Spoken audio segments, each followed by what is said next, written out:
It's the last lap of the show, and we're talking money and sports, particularly the largely abandoned and relapse into general decay of many national stadiums. Sports analyst Tunde Koiki joins me now to talk about this. Good morning, Tunde, and thank you so much for coming in. Thank you very much. I'm actually pleased to be on the #1 business platform in Nigeria. Well, thank you so much.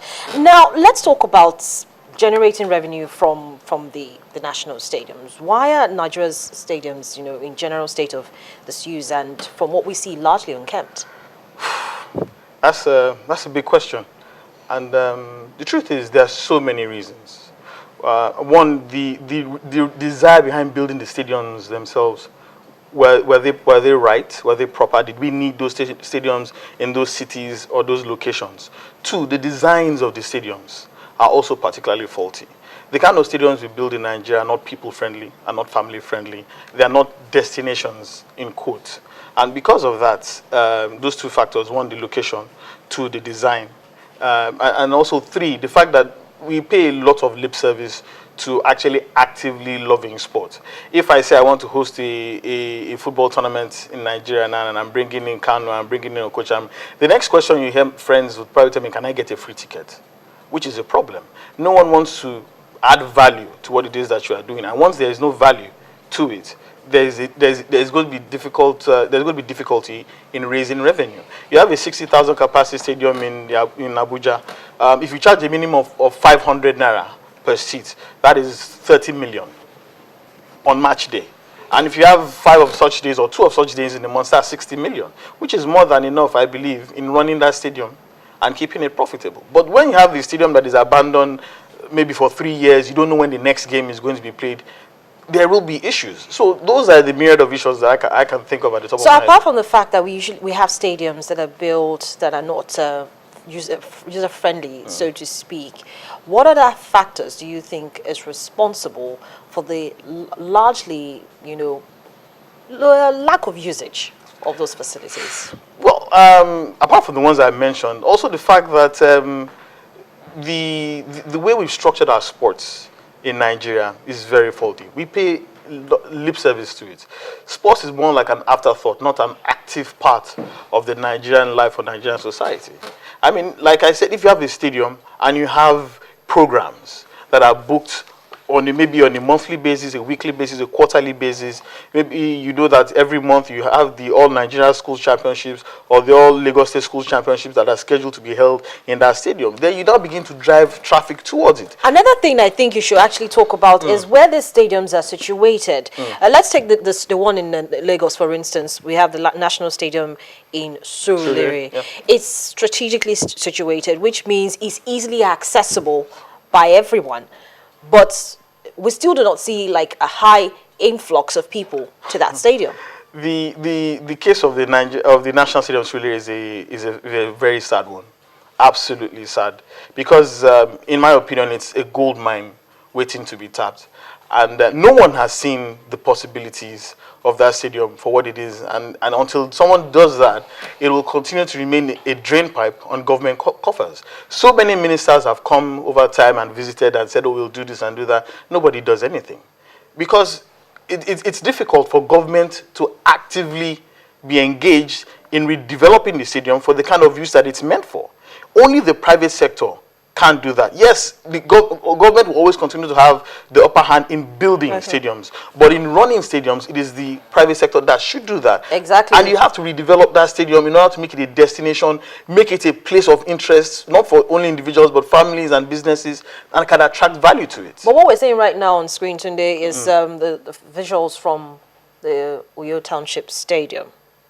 You mean the Akwa Ibom International Stadium? Yes, that's it. So that's one aspect where we know that the state government has contributed in terms of, wanting to have a sane place for sports and sports activities to readily be developed. But the problem is, did they need the stadium? There's already a stadium in Uyo. That's the Uyo Township Stadium. They could have, that UJSN Stadium is in Calabar. The Uyo Township Stadium could possibly have been redeveloped to a world-class venue. They did not need to spend 30 billion naira redeveloping a new stadium that is on the outskirts of the city, that and no one in his right senses, unless you have business in that direction, would go there.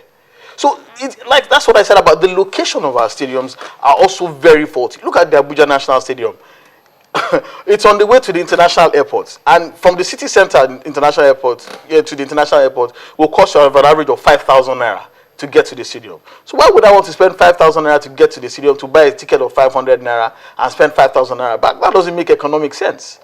So, like I said, the only viable stadium that I see right now in Nigeria is the National Stadium in Lagos. And until the government or even the NFA decide that they can do something about it. Look, I've thought of a radical way of doing this. Maybe the NFA should ask the federal government that, look, give us this stadium. This is Abuja National Stadium. This is Abuja National Stadium. That's also another massive drain pipe on Nigeria coffers. A stadium that cost over $320 million to build. That's over 74 billion naira by today's figures. It lies fallow. Trust me, no one knows when the next game will be played here. And it's just a waste on taxpayers' money. Maintaining this stadium alone, so, I mean, the figures we hear are incredible. Some say as much as maybe $2 million a year. Some say as much as maybe $7 million over the past 4 or 5 years. But you don't only have football clubs using the stadiums. You also have the athletics, aspects of the sports using it. So why is it that we still have it largely underutilized?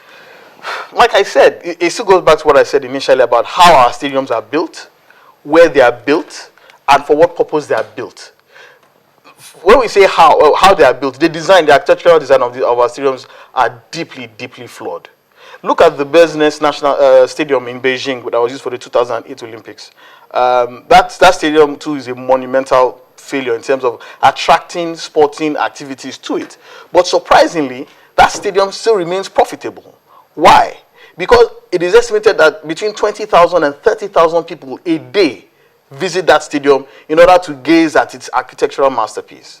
And each person pays a minimum of, let's say, the equivalent of maybe $2.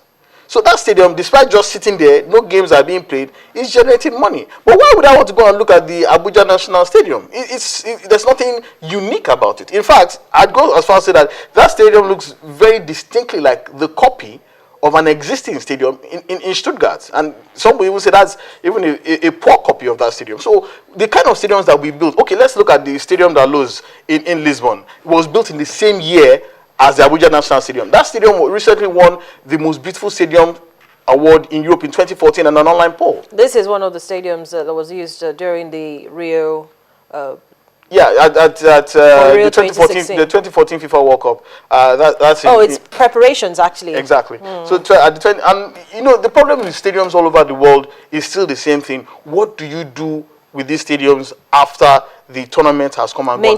Maintenance and keeping up the level of activities that would justify the initial investment, which is what they're struggling with for the Cape Town Stadium in South Africa and a lot of other stadiums as well. So a stadium shouldn't be only for football. The Wembley Stadium is used for a myriad of activities. There are conferences there, banqueting facilities there. People hold weddings there. You can also they play American football games there.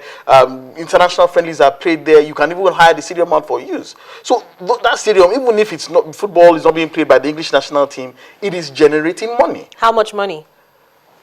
Well, okay, let's do the comparison now. You talked about the fact that the National Stadium in Abuja is actually fashioned after another existing stadium. Yes, the Mercedes-Benz Stadium in Stuttgart. How much does that one make? That stadium because it is used by a German Bundesliga club. It has who have an average attendance of 46,000 every match day, which is at least twice a month. So if you pay an average of maybe 40 euros for a ticket, you do the math. That stadium is making money. Okay. That stadium is making money because there is a thriving Bundesliga club. Which means this also is a responsibility of the local football clubs, not just the federal government alone. Well, it still boils down to the fact that you must have a good product. You must play good football. You must have star players. You must play exciting football that will drive people to the stadium to come and watch. If you don't do that, nobody will get up from his house to go and watch to go and watch, a poor game. So it depends on the kind of structures that we put in place, the kind of coaches that we have, the type of teams that we build, before you can drive, people to the stadiums so that those stadiums can be actively used. The national stadiums really, like I still say, is still the most probably the most profitable one in terms of usage. If it can be developed to be a world-class facility, the location is strategic. I mean, a few years ago, no one believed that we could have shopping malls in Nigeria. What do we have now? So if you redevelop it to make it a hub of business activities, put cinemas there, put conferencing facilities there, put a shopping mall there, maybe you put up the pitch, you redevelop it to be a go-kart venue. I mean, there's so much that can be done. So much to be done, so much to be said, but that's how much we have time for this morning. Thank you so much, Tunde, for coming on the program. Absolutely. As I said, that's it on today's show. Thanks for being great company. If you missed today's edition of the program, catch it on youtube.com/channelsweb/business morning. I'm Harriet Agbeni. Have a great weekend.